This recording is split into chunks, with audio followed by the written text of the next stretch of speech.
So we were talking a lot about communication, and we were going to touch on this today too. So communication with the entire team. And what did you say about medical, Sam? You said something about... A lot of times when I get calls about what might be considered aberrant or anomalous behavior, first question is your dog healthy? Well, I think so. And I'll tell people, well, when was the last time they had their annual checkup for their, well, it's been a while. You know what? It's time to do that first. Medical will always affect behavior, whether it doesn't matter the species.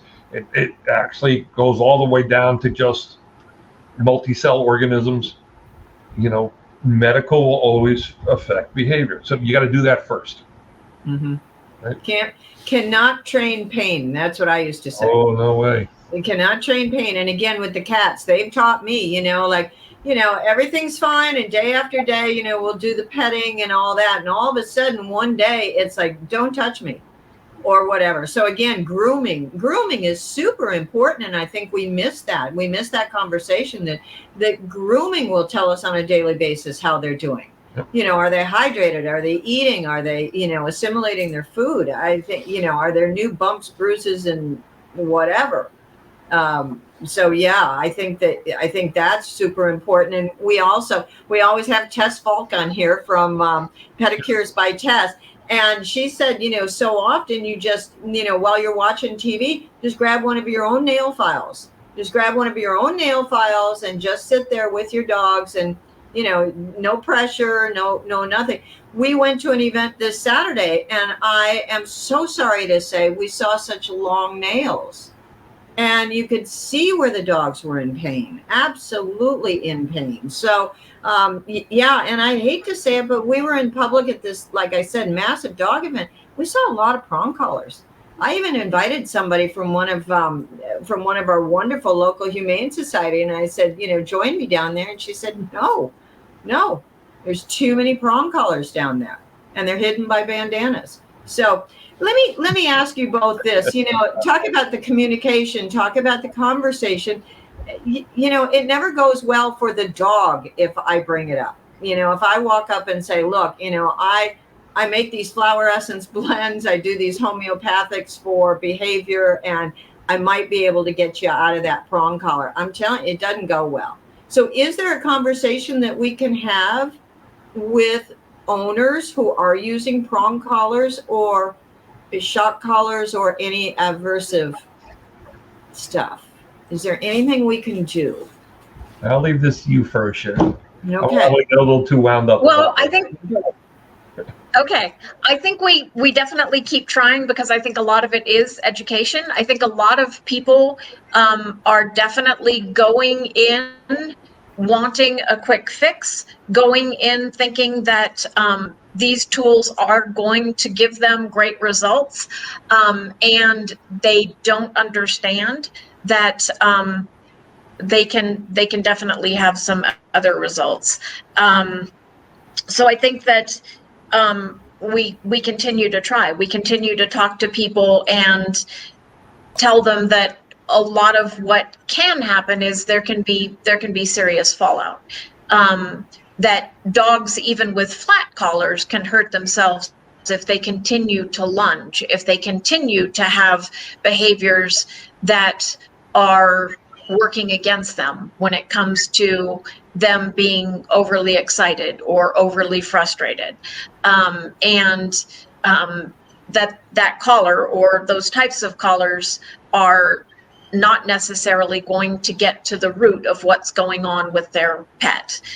So are they willing to have a conversation at all? And then we can maybe talk about, how were they introduced and what was going on? What was the behavior that was going on that they were concerned about or that they were hoping to change, and then go from there. I have had some success. I have also had, as I think everyone has, some people that didn't even really want to talk. I have seen some very sad situations where people and other animals have been hurt right in front of me, with animals wearing those tools. my thoughts, and I think we're all on the same page here, is that our preference is that we try and we try and we try to get people to understand that the animals need to get out of those tools and stay out of them. And we need to help the animals to stay safe. And we need to teach the animals to be comfortable. And if we can get them to be comfortable and continue to work with them on their challenges, that's where we need to focus. And some of them are going to have some challenges. As we know, we talked about management a little bit. Some of them are not going to be animals that should be out around, a whole bunch of other animals. But many of them, if they start on a plan and people are working with them, they can make progress. They can become more comfortable. So I think, again, people are trying to change something really, really fast, and they end up thinking that the way to change it is through pain and threats. I disagree. Yeah. I use a lot of analogies. I'll explain to somebody that, if I want to teach you how to work with your dog, and every time you do it wrong, I hit you upside the head, or I turn around and drop a slip lead over your neck and I give it a yank, is that going to engender trust in what I'm teaching you to do to help your dog? Pain will suppress a behavior, but pain also means that behavior will mitigate itself in some other, it will always come out in some other form. That's what you suppress one behavior, it'll show itself in some other way. I talk about the physiology of a dog. And breaking down trust. Yeah, well, breaking down trust, and we take it back to medical. Yeah, it's, you're breaking down an emotional relationship that you want to have forever, and you're jeopardizing the health of your pet. So you're putting everything in jeopardy. And the other thing too is, a lot of times I'll say, if you were to take the prong collar off, what'll happen?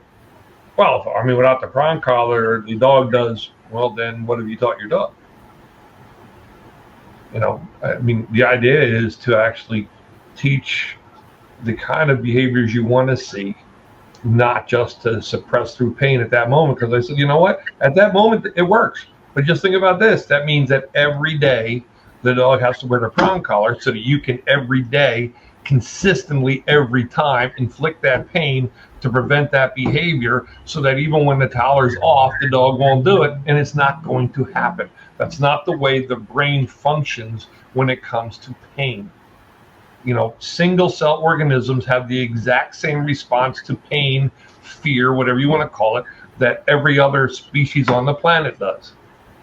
So what good is that doing you to inflict pain? And part of it comes back to the fact that human behavior is that we always feel the need to be in control of something. Whoa, tell me more about that. It's human behavior. It's the way we think. There's a number of different theories on this when you talk to psychologists, psychiatrists, etc. But the one thing that humans fear is being out of control, of not having control of our environment, of things not going the way we want them to or need them to. And therefore, if the only thing we can, quote unquote, control is a companion animal, and the only way that control can come about is through pain, then at that moment, at least, there is a subconscious feeling of, okay, I'm in control of something. That's, one of the, watch animals and how they, quote unquote, control their world, and go with the flow. Not for nothing, if you watch two bears fighting over a hunting area, right? Do they kill each other? No. One of them will go, hey, watch dogs and cats and how often. Thank you. How often they look away, how often they diffuse. Yep. They are really good at avoiding conflict. Yes. Yeah. It doesn't serve, wild animals, domestic animals, it doesn't serve a purpose unless there is, unless it's happening due to starvation, extreme dehydration, something like that. But it doesn't serve the purpose of getting to live to see the next day. It's pretty simple. Is this really worth going to war, to fighting to the death over? The answer is no. Yeah. It's such in the wild world. It's the exception to the rule. With whether we're talking carnivorous animals that with hunting ground and everything else, the idea is that, well, you know what? I'm moving on. Yeah, screw it. I'm moving on. But with humans, we're always in conflict. We're in conflict with, friends, family, neighbors, relatives, countries, cities, whatever. And so therefore there's always this subconscious, I've got to be in control of something. And that's where this aversive methods and tools comes in. I've got control. I was able to control this. Well, take away the aversive tool and method, and if the behavior is still happening, you haven't controlled anything. You've just made things worse. We got this control is it's a stupid word. It really is. It's a stupid word. We have control of nothing. We have the most we have any control of is our own individual lives. And even then, when you walk out the door every day, when you go to bed at night, if you're going to wake up the next day? No. If you walk out the door, you're going to have a good day, bad day? No, it's whatever comes. Animals know how to just go with that flow. And so we use pain, whether it's on other people, whether it's mental pain, physical pain, right? The same thing we see with abusive relationships, children, whatever. It's the same thing we see with animals. They just busted a dog fighting ring here, 90 dogs, right? Oh. Covering 3 counties on Long Island as well as Manhattan, 90 dogs. And, they're showing the pictures. They're all pitties. And you're seeing the pictures of these quote unquote fighting dogs, right? Sherry, you know better than I'll ever. But, every one of these dogs, they're being walked out on leashes, and you just have that pity face. And a lot of them just have this big smile on their face, or they're walking out just totally dejected. And because animals don't do that. They don't do those things to each other that we do them. When people say, oh my God, that person did something so bad, they're an animal. No, they're not. Animals don't do that. Right? But again, control is why we know that in human behavior, we will use pain, force, whatever, to control whatever the situation might be, whatever a battle of cultures, ethnicities, governments, whatever. We go quickly to force and pain rather than to de-escalate and talk. You've been listening to Animals Inside Out, brought to you by BlackWing Farms. If you know anyone who could benefit from today's episode, please consider sharing it. Also, if you want to learn more about BlackWing Farms and the incredible natural remedies for mental, physical, and emotional needs of animals, go to blackwingfarms.com and enter Animals Inside Out for 10% off your next purchase. Be sure to subscribe on YouTube or wherever you listen to podcasts, and we'll see you in the next episode.